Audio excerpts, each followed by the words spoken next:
మొదటిగా ఎస్ఐకి నా వందనాలు, పాస్టర్కి నా వందనాలు, సంఘ పెద్దలైన ఆచార్యులకు నా వందనాలు, విశ్వాసులందరికీ నా వందనాలు. సాక్ష్యం ఏంటంటే, మామూలుగా అయితే పోయిన ఆదివారమే చెప్పాలనుకున్నాను, కానీ నాకు నోరంతా బాగలేదు, చెప్పుకోలేకపోయాను. నన్ను చెప్పుకుందాం అనుకున్నా కూడా ఏందో కొంచెం జనరల్గా భయంగా అనిపించింది. అది చెప్పాలని నేను నన్ను నుంచి అనుకుంటున్నాను, కానీ నాకు కడుపులో భయంగానే ఉంది. ఎట్లాగైనా కానీ ఈరోజు చెప్పాలని అనుకున్నాను. అయితే నేను చెప్పేది ఏంటంటే, అంతకుముందు ఆదివారం మందిరానికి వచ్చేద్దాము. సోమవారం నుంచి ఇక నేను మిషన్ కుడతానండి. దానివల్ల బాగా ఏడి ఎక్కువైపోయి నోరంతా పుల్లలు వచ్చేసింది. సరే ఎప్పుడు వస్తామండి తగ్గుతామండి, కానీ నేను పట్టించుకోలేదు. అవి బాగా విపరీతంగా వచ్చేసింది. అసలు మాట్లాడలేకపోయాను. అసలు ఎంతో నొప్పి, నోరంతా నొప్పిగా, అసలు ఏం తినలేక మాట్లాడలేక అంతా సైకిలే చేసేదాన్ని. ఇంట్లో ఏడ్చుకొని బాధపడేదాన్ని. అయితే ఇక అమ్మ అంది, పాస్టర్ గారికి ఫోన్ చేయకపోయావా అంది. నేనైతే అనుకున్నాను, మన కోసం కూడా మనం చేసుకోలేకపోతే ఎందుకని ఇక నేను ఆ తండ్రిని అడుగుదాం అనుకొని ఏకోజామున 3 ఇక అనేసి ఆ తండ్రిని ఇక అసలు మాట్లాడటానికి నోట్లోంచి మాటే రాలేదు. అయినా కూడా అట్లాగే మొక్కలతో కూర్చొని ఆ రోజు నోరులో మాట రాపోయినప్పుడు ఏడ్చుకుంటే అట్లాగే మాట్లాడుకున్నాను. తండ్రి నాయన ఎందుకైతే ఇట్లా వచ్చింది నాకేం తెలియదు, కానీ నన్ను క్షమించయ్యా, నేను సాక్ష్యం చెప్పుకుంటానైనా, నేను మెడిసిన్ వాడినా ఇంజక్షన్ వాడినా నాకైతే నమ్మకం లేదయ్యా, నీవే బాగు చేస్తావని నా నమ్మకం అయ్యా అని అనుకొని కళ్ళు మూసుకొని బైబిల్ తెరిచాను. నాకు అనుకున్నట్టుగానే వాక్యం వచ్చింది.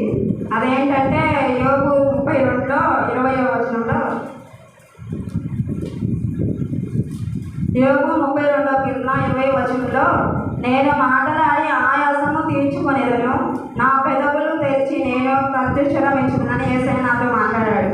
అయితే ఇక ఆ రోజు అనుకున్నాను, ఆయన చెప్పినట్టుగానే నేను నడుచుకోలేకపోతున్నాను, కానీ ఆయనలో నేను ఎప్పుడూ ప్రార్థన చేసుకుంటా మనకి యేసయ్య ఒక్కసారి నేను చూడాలని నాకు ఆశ అయ్యా, నాకు ఇంకే ఆశ లేదయ్యా అనుకున్నాను. కానీ నేనైతే ప్రార్థన చేసుకోలేకపోతున్నాను. అందుకనే నాకు ఈయన వస్తున్నాయి అనుకుంటున్నాను, కానీ ఆయన ఏమనుకోను. నేను చేసిన వాటిని బట్టే నాకు ఇది జరుగుతుంది అని నేను అనుకున్నాను. ఆయనలో ఎంతో ఎదగాలని అనుకుంటున్నాను, కానీ నేను ఉండలేకపోతున్నాను.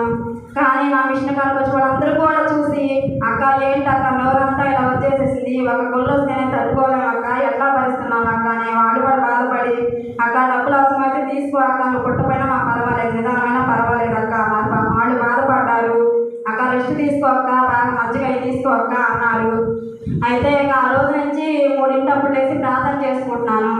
ఎంతో సంతోషంగా ఉన్న 3 లేచి ప్రార్థన చేసుకుంటే ఎంత నిద్ర కళతో చేసుకున్నప్పుడు ఎంతో అసలు సంతోషం అనిపిస్తుంది, మామూలుగా కాదు. ఆ 3 లేచి ప్రార్థన చేసుకుంటే నాకు అర్థమైంది, 3 ప్రార్థన మనం చేసుకుంటే ఏదైనా దేవుడు నెరవేరుస్తాడని నేను అనుకుంటున్నాను. అయితే నాకైతే బాగా నమ్మకం కుదిరింది. నేనైతే నమ్మలేదు, కానీ నాకు ఇప్పుడు తెలిసింది, నిజంగా జరిగింది. యేసయ్య తెల్లారి శనివారము నాయన ఆదివారం కల్లా నేను మందిరానికి వెళ్ళాలి నాయన, చర్చిలో నాకు మాట్లాడడానికి సహాయం చేయ్యా అని ఆయన అడిగి ప్రార్థన చేసుకున్నాను. అయితే శనివారం ఆ పాస్టర్ ఇంటికి వస్తే నేను అసలు దుఃఖం ఆడుకోలేకపోయాను. ఆయన చూడగానే నాకు యేసయ్య తండ్రిని చూసినట్టు దుఃఖం వచ్చేసేసింది. అయితే అమ్మ ఆయిల్ అయ్యొద్దు, కొబ్బరి నూనె రాస్తుంది తగ్గిద్దని పాస్టర్ అన్నయ్య చెప్పాడు. అయితే ఇక అప్పటి నుంచి ఆయిల్ పక్కన పెట్టేసేసింది, కొబ్బరి నూనె వాడుతున్నాను. తెల్లారి దేవుడు మాట్లాడటానికి నాకు సహాయం చేశాడు, చక్కగా మందిరానికి వచ్చాను. అదేవిధంగా మీరు కూడా 3 ప్రార్థన చేసుకుంటే ఎన్నెన్నో మేలులు దేవుడు చేస్తాడని నేను అనుకుంటున్నాను. అదేవిధంగా నా చిన్న కుటుంబాన్ని మీ కుటుంబ ప్రార్థనలో జ్ఞాపకం చేసుకోమని మిమ్మల్ని అందరినీ అడిగి వేడుకొంటున్నాను.